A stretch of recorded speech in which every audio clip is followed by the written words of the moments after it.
pais, vamos à semana 2 aqui do PET 7 de língua inglesa do segundo ano. Christmas in Sweden, Natal na Suécia. Leia a parte 1 de um texto falando sobre o Natal na Suécia para responder as questões 1 a 4. Christmas in Sweden.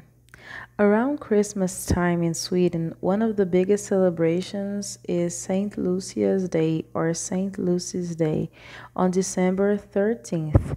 The celebration comes from stories that were told by monks who first brought Christianity to Sweden. St. Lucia was a young Christian girl who was martyred, killed for her faith in 304. The most common story told about St. Lucia was that she would secretly bring food to the persecuted Christians in Rome who lived in hiding in the catacombs under the city. She would wear candles on her head so she had both her hands free to carry things. Lucy means light, so this was a very appropriate name. December 13th was also the winter solstice, the shortest day of the year in the old Julian calendar, and a pagan festival of lights in Sweden was turned into St. Lucia's Day. Na época de Natal na Suécia, uma das maiores celebrações é o dia de Santa Lúcia, em 13 de dezembro. A celebração vem das histórias que eram contadas pelos monges que trouxeram o cristianismo para a Suécia.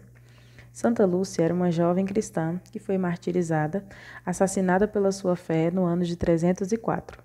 A história mais comum contada sobre a santa é que ela secretamente levava comida para os cristãos perseguidos em Roma, que viveram escondidos nas catacumbas no subsolo da cidade. Ela usava velas na cabeça para que suas mãos ficassem livres para carregar as coisas. Lúcia ou Lucy significa luz, então esse nome é bem apropriado. 13 de dezembro era também o solstício de inverno, o dia mais curto do ano no antigo calendário juliano, e um festival pagão de luzes virou o dia de Santa Lúcia. 1. One of the biggest celebrations around Christmas in Sweden is St. Lucia's Day. Então, uma das maiores celebrações perto do Natal na Suécia é o dia de Santa Lúcia. 2. When is it celebrated and how did it start in Sweden? Quando é celebrado e como começou na Suécia? It's celebrated on December 13th. É celebrado em 13 de dezembro. And the celebration comes from stories that were told by monks who first brought Christianity to Sweden. Então, copiei do texto. A celebração vem de histórias que foram contadas por monges que trouxeram o cristianismo para a Suécia. Só vocês voltarem no texto, tem esse trecho lá. 3. Who was St. Lucia? What happened to her? Quem foi Santa Lúcia? O que aconteceu com ela? She was a young Christian girl who was martyred, killed for her faith in 304. Ela era uma jovem cristã que foi martirizada e assassinada por sua fé no ano de 304. 4. Leia e responda. St. Lucia was a young Christian girl who was martyred for her faith. Há duas sentenças no trecho apresentado. Quais sentenças são elas? Observe que elas estão falando da mesma pessoa. Logo, vão compartilhar do mesmo sujeito. Então, a primeira frase é: St. Lucia was a young Christian girl. Santa Lúcia foi uma jovem cristã. E a segunda frase, separando aqui, who was martyred and killed for her faith, que foi martirizada e morta, assassinada por sua fé. Então, separei as duas, o período, em duas frases. Letra B, qual delas é a oração principal? A primeira. Letra C. Circule as duas opções corretas. As orações são conectadas pelo pronome relativo who, que significa quem ou que, a qual, que faz referência a pessoas citadas anteriormente na frase. Leia agora a parte 2 sobre o Natal na Suécia e responda as questões de 5 a 8. Vamos lá? Christmas Eve is also very important in Sweden.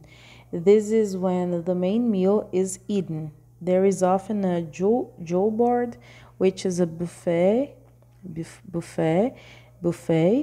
eaten at lunchtime. Cold fish is important on the julbord. There is often herring, served in many different ways. Gravlax, salmon, which has been cured in sugar, salt, and dill, and smoked salmon. Another popular food at Christmas in Sweden is risgrynsgröt. Essa pronúncia é terrível, gente. Eu procurei em sueco. Coloquem no tradutor essa palavra, mudem o idioma para sueco para vocês escutarem. Impossível de falar. Admiro quem consiga. Mas eu vou ter falado do meu jeito. Risgrynsgröt. Risgrynsgröt. Rice porridge that's eaten with hallonsylt, raspberry jam, or sprinkled with some cinnamon. It's often eaten during the evening after people have exchanged their presents. If there is any risgrynsgröt left over when it's cold, it can be mixed with whipped cream and eaten with a warm fruit sauce. This is called ris alla Malta, and that sounds rather yummy. Presents are normally exchanged on Christmas Eve. People often go to church early on Christmas morning. Então, a noite de Natal também é muito importante na Suécia. É quando se come a ceia. Há um julbord, que é um buffet comido no almoço. Peixe frio é importante no julbord. Tem espinha de peixe servida de várias formas. Gravlax, que é salmão que foi curado no açúcar, sal e salsinha. E salmão defumado. Que diferente.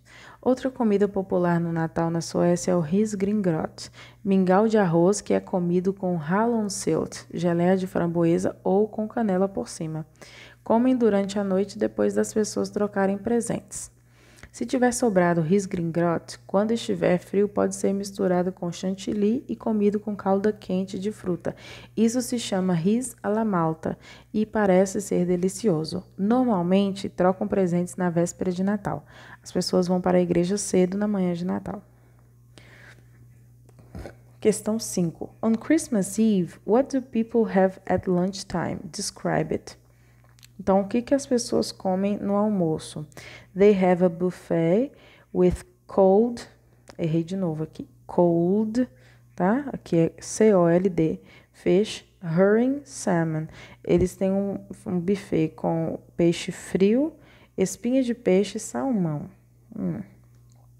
6. Ao narrar o que se tem na refeição, o autor do texto escreve There is often herring, gravlax, etc. Descreve o que se come no Natal em sua região.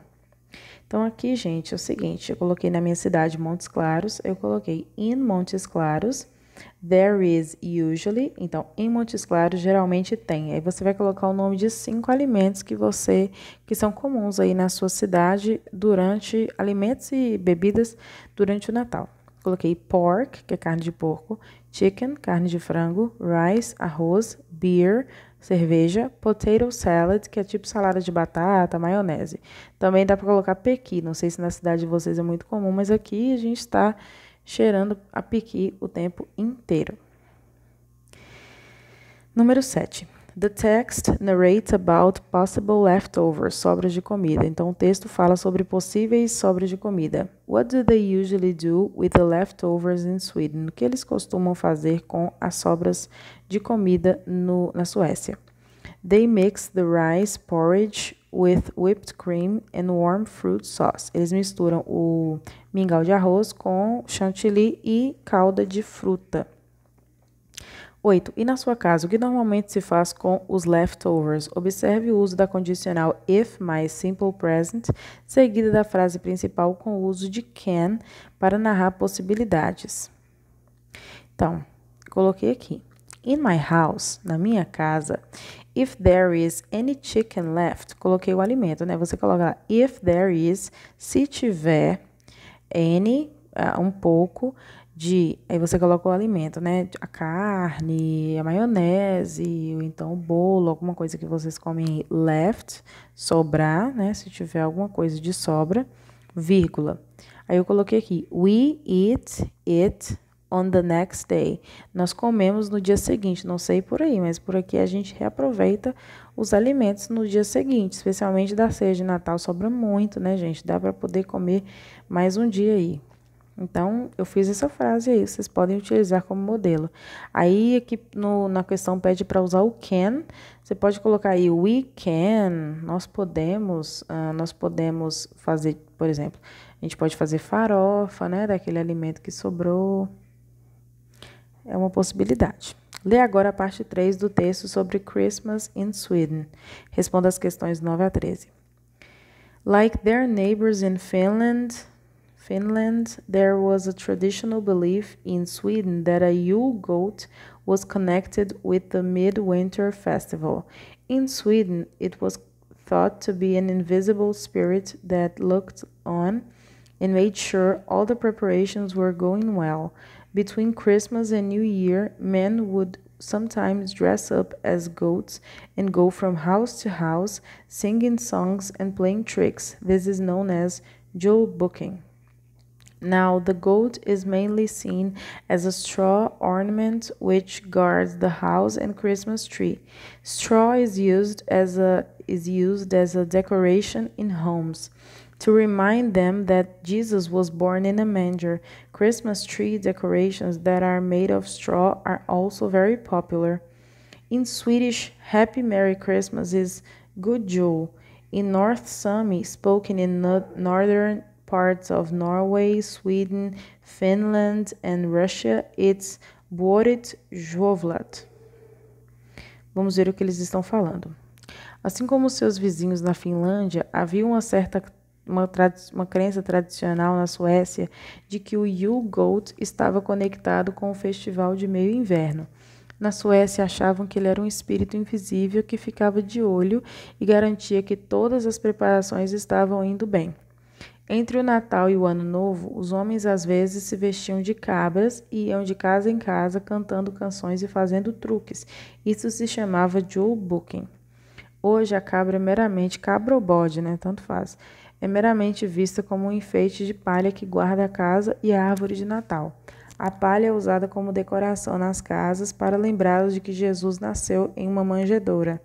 As decorações da árvore de Natal que são feitas de palha são muito populares. Em sueco, Feliz Natal é God Jul.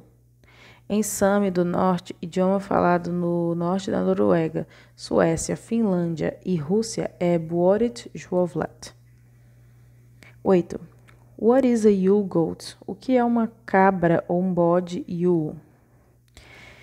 It was thought to be an invisible spirit that looked on and made sure all the preparations were going well. Então, pensava-se que era um espírito invisível que ficava de olho e garantia que as preparações corressem bem.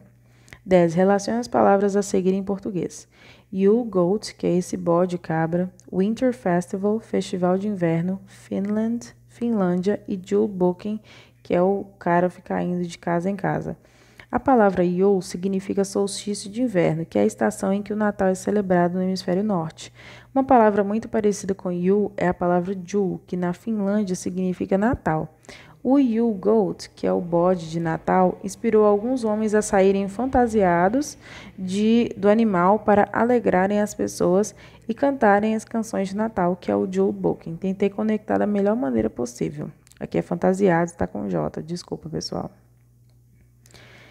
Letra número 11.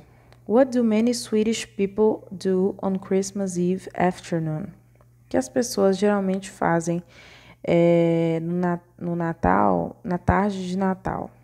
They watch Donald Duck. Eles assistem o Pato Donald. Aqui tem essa observação que eu não li, em que eles assistem à tarde Pato Donald. A gente vai entender, né? 12. What about you? What do you usually do on Christmas Eve afternoon? O que você costuma fazer na tarde de Natal? Que pede para vocês usarem o presente simples. Então, vocês vão começar a frase com I usually, eu geralmente, e coloca as coisas que você faz. Aqui eu coloquei I usually sleep, durmo. Watch series and movies, assisto séries e filmes, é o que dá para fazer. 13. Why is straw used as a decoration in homes? Por que a palha é usada em decorações nas casas? To remind people that Jesus was born in a manger. Para lembrar as pessoas de que Jesus nasceu em uma manjedoura. Terminamos a semana 2, pessoal. Have a nice week. Desculpem os erros de de ortografia, se eu errei na hora de digitar, troquei letras, é porque tem sido muito corrido e eu revisei, mas mesmo assim passa batido, as coisas estão assim correndo demais. O PET 6 acabou, o PET 7 começou, eu estou numa correria que vocês não têm noção. Mas estou tentando trazer uma coisa de qualidade que não seja ah, não são respostas equivocadas, mas são alguns erros de ortografia e peço desculpa a vocês aí, qualquer coisa, tá bom? Podem deixar nos comentários aí as dúvidas de vocês que eu vou tirando. Goodbye, guys!